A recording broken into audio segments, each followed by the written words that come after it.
On day one, I will revoke Joe Biden's cruel policies on so-called gender-affirming care.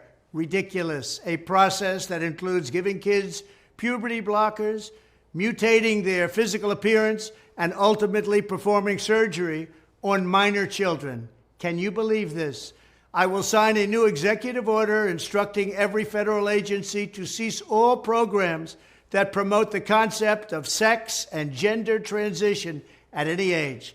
I will then ask Congress to permanently stop federal taxpayer dollars from being used to promote or pay for these procedures and pass a law prohibiting child sexual mutilation in all 50 states. It'll go very quickly.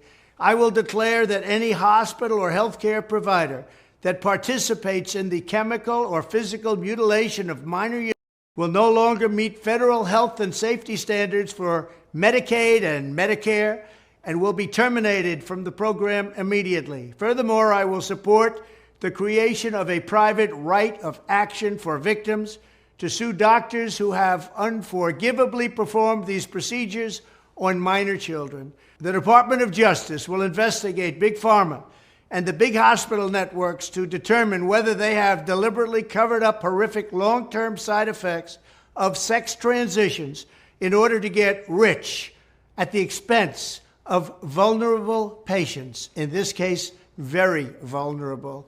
We will also investigate whether Big Pharma or others have illegally marketed hormones and puberty blockers which are in no way licensed or approved for this use. My Department of Education will inform states and school districts that if any teacher or school official suggests to a child that they could be trapped in the wrong body, they will be faced with severe consequences, including potential civil rights violations for sex discrimination and the elimination of federal funding.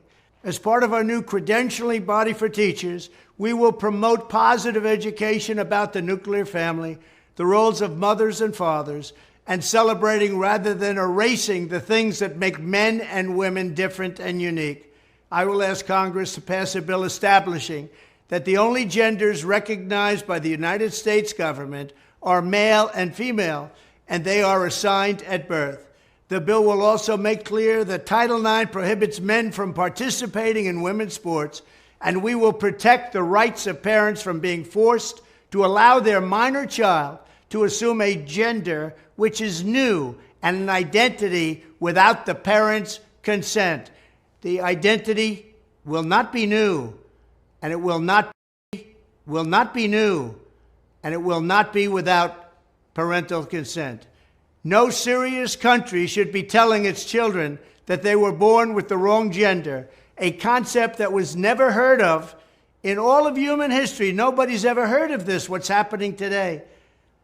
It was all when the radical left invented it just a few years ago. Under my leadership, this madness will end. Thank you very much.